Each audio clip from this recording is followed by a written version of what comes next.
Welcome to Burlap Teachers. Enjoy the video. In this video, I will show how to make sushi out of cardboard. First, let's gather our essential supplies. You'll need various types of cardboard, sharp scissors, and a reliable craft glue. Don't forget your paints or markers to add vibrant, realistic colors to your sushi pieces. A ruler and pencil will also be helpful for making accurate cuts and shapes.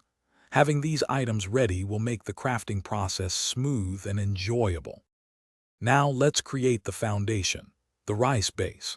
Begin by cutting a rectangular piece of cardboard about 3 inches by 1.5 inches for each sushi piece.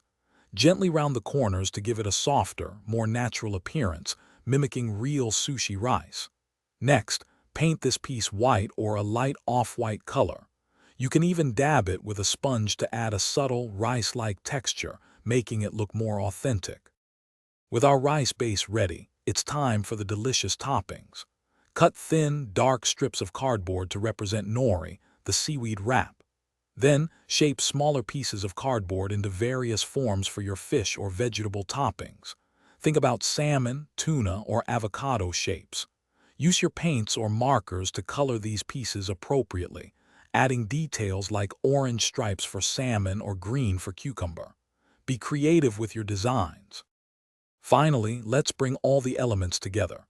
Carefully glue your colorful toppings onto the painted rice base. If you're making nigiri, simply place the topping on top. For maki rolls, wrap your thin nori strips around the rice and topping. Use a fine-tipped marker to add tiny details, like black dots for sesame seeds. Once the glue is dry, your cardboard sushi is complete and ready to be arranged for a fun, decorative display. Thanks for watching. Consider subscribing if this video helped you.